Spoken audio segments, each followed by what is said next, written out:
ዛሬ ላወራ የምፈልገው በቋንቋዬ ነው። ምክንያቱም በጣም የተሰማኝ ነገር ስለሆነ ማለት ነው። በማዘር ታንጌ ነው የማወራው እና ስለ ቀማኞች፣ ስለ አጭበርባሪዎች፣ ስለ ሀሰተኛ ሰዎች ነው የማወራው።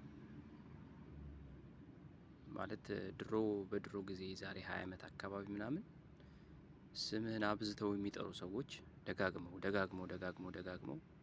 ስምህን የሚጠሩ ሰዎች እንዲሁም ደግሞ ማለት የፍቅር ቃላት እየተጠቀሙ ምናምን ሊያስቁ ሊያባብሉ ምናምን ነገር ሊያሳምኑ የሚሞክሩ ሰዎች በጣም የሚወዱ ሰዎች ናቸው። ድሮ ነው የምላችሁ። በጣም በቃ ለአንተ ቦታ ያላቸው ሰዎች ልባቸው ውስጥ ገብተሃል የምትላቸው አይነት ሰዎች ናቸው። አሁን ደግሞ በተቃራኒው በአሁኑ ባለንበት ደግሞ ከዛሬ 20 ዓመት በኋላ ማለት እንደማለት ነው ደግሞ በጣም ስምህን አብዝተው የሚጠሩ ሰዎች እንዲሁም በፍቅር ቃላት ሊያሳምኑና እንዲህ የሆነ ሊሸነግሉ የሚሞክሩ ሰዎች ጉድጓድ የቆፈሩ ሰዎች ናቸው። የሆነ ጉድጓድ ተቆፍሮልሃል።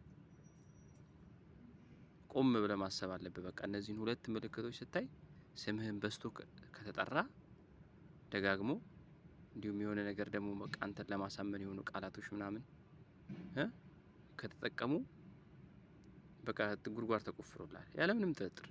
ስለዚህ ቀይ መብራት ታበራለህ፣ ትቆማለህ፣ ቆም ብለህ ታስባለህ። ከዛ ወይ ደግሞ መጠየቅ ቀጥታ ማለት ነው። ምንድነው ከኔ የምትፈልገው? ወይ ምንድነው የምትፈልጊው ከኔ ብሎ መጠየቅ። ምክንያቱም እኔ በጣም በዚህ ዘመን ምንድነው ቀማኛ እንደዚህ የበዛው? ለዚያውም በሌለ ገንዘብ እንዴ! ኖሮ ቢሆን እኮ ምንም ማለት አይደለም።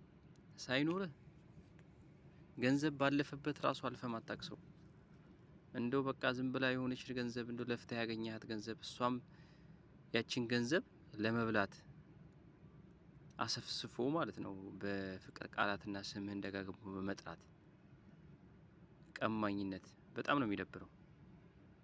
ምን አይነት ዘመን ነው ያለነው? እንደዚህ አይነት ቀማኞች እየበዙ ነው።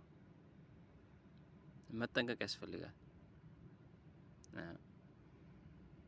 ስም እኮ በቃ ስም አንዴ ከተጠራ እኮ ይበቃል። ስም አንዴ ከተጠራ ደግሞ ማለት ነው ለመግባባትም ደግሞ እኮ መጀመሪያ መተዋወቅ ያስፈልጋል። መተያየት ያስፈልጋል። ማነህ? ምንድነህ? እንዴ ሰው እኮ የሚተዋወቀው እኮ በመጨባበጥ ነው አይደል? ተጨባብጦ መጀመሪያ ተያይቶ ቪዥዋላይዜሽን የሚባል ነገር አለ።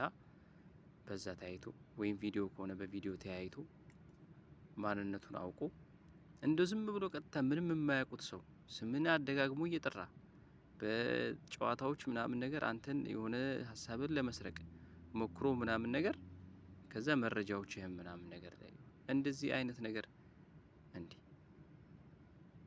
ምን አይነት ጅል ህዝብና ምን አይነት ቀማኛ የበዛበት ዘመን ነው ይሄ። እና ጋይሶች በጣም መጠንቀቅ አለብን። ቀማኞች የሚባሉ የሰው አይነቶችን ብንችል ልናጠፋቸው ብንሞክር ጥሩ ነው።